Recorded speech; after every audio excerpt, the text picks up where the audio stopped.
আর হিন্দু ধর্মে এমনও কোনো ব্যাপার নেই কয়েকটা মন্দির ছাড়া যে যেখানে অন্য ধর্মের লোক যেতে পারবে না।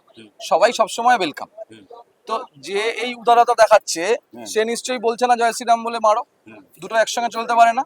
সে কোথাও গিয়ে বলছে না, যদিও তার সমস্ত দেবদেবী কিন্তু যুদ্ধের সাজে রয়েছে, তারা হাতে অস্ত্র নিয়ে রয়েছে, তাই না? কিন্তু সেখানে কোথাও যুদ্ধের কথা কিন্তু বলা নেই।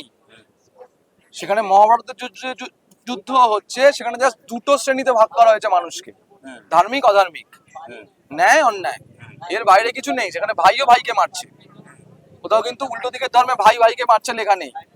ভাই ভাইকে বাঁচাবে, অন্য ভাইকে মারবে যে ভাই আমার ধর্মের নয়, তাই তো? কিন্তু এই ধর্মে কিন্তু এটা নয়। তো প্রথম কথা হচ্ছে এই ধর্মটাই এটা শেখায় না, এই ধর্মটাই সহনশীলতার কথা শেখায়।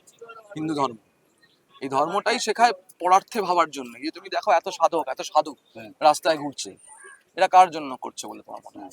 কার জন্য এটা এমন হয়েছে তুমি বলো? একজন সাধু সাধু হয় কার জন্য? তুমি বেসিক্যালি বলবে নিজের জন্য। নিজের সাধনা করে সে কি চায়? সে যদি সেরকমই চাইতো নিজের জন্য, সে বিজনেসম্যান হতো নাকি? যে নিজের জন্য চায় সে তো বিজনেসম্যান হয়। আসলে এ নিজের জন্য চেয়ে এমন কিছু চাইছে যাতে হাজার লোকের সে উপকার করতে পারে, সুভাষচন্দ্র বোসের মতো, বিবেকানন্দর মতো, পরমহংস যোগানন্দের মতো, সদ্গুরুর মতো।